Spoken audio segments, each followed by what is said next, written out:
শেখ হাসিনার পদত্যাগ ভারতের জন্য কূটনৈতিক সংকট। স্বৈরশাসক শেখ হাসিনা সরকারের পতনে চলতি সপ্তাহে বাংলাদেশ জুড়ে যখন উৎসব চলছে, তখন সতর্ক অবস্থায় প্রতিবেশী দেশ ভারত। বিশ্লেষকদের মতে, আঞ্চলিক প্রতিদ্বন্দ্বী চীনকে মোকাবেলা করতে ও ইসলামপন্থী বিকল্প রাজনৈতিক শক্তিকে দমনে হাসিনাকে সমর্থন দিত ভারত। এখন গণবিক্ষোভের মুখে শেখ হাসিনা ক্ষমতাচ্যুত হওয়ায় আঞ্চলিক শক্তির কেন্দ্র ভারতের জন্য তৈরি হয়েছে একটি কূটনৈতিক সংকট। গণ আন্দোলনের মুখে গত সোমবার ৫ আগস্ট ইস্তফা দিয়ে দীর্ঘদিনের মিত্র ভারতে হেলিকপ্টারে করে পালিয়ে যান শেখ হাসিনা। তিনি এখনও সে দেশেই অবস্থান করছেন। শেখ হাসিনার ছেলে সজীব ওয়াজেদ জয় অবশ্য এখন দাবি করছেন তার মা পদত্যাগ করেননি।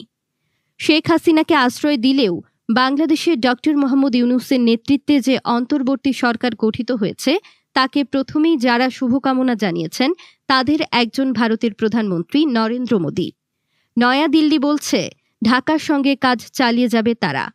শুধু ভারত নয়, চীনও দ্রুত ঢাকার নতুন অন্তর্বর্তী সরকারকে শুভেচ্ছা জানিয়েছে। বলেছে বাংলাদেশের সঙ্গে সম্পর্কের উন্নয়নকে গুরুত্ব দেবে তারা।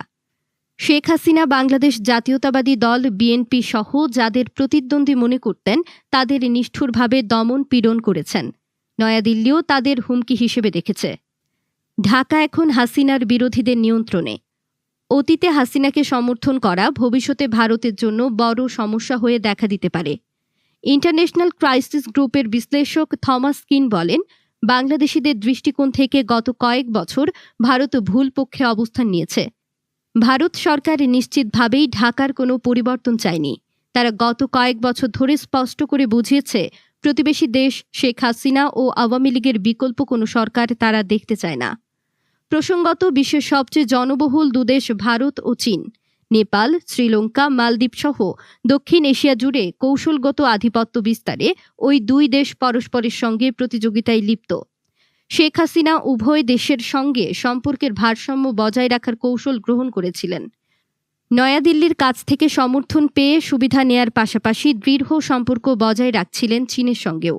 ওয়াশিংটন ভিত্তিক উইলসন সেন্টারের সাউথ এশিয়া ইনস্টিটিউটের পরিচালক মাইকেল কুলেগম্যান বলেন, ভারতে ভয় ছিল হাসিনা ও আওয়ামী লীগের যে কোনো বিকল্পই ভারতের স্বার্থের জন্য ক্ষতিকর হতে পারে। বাস্তবতা হচ্ছে, ভারতে হাসিনার আশ্রয় নেয়া নয়াদিল্লি ও ঢাকার মধ্যে সম্পর্কের ক্ষেত্রে বাধা হয়ে দাঁড়াতে পারে।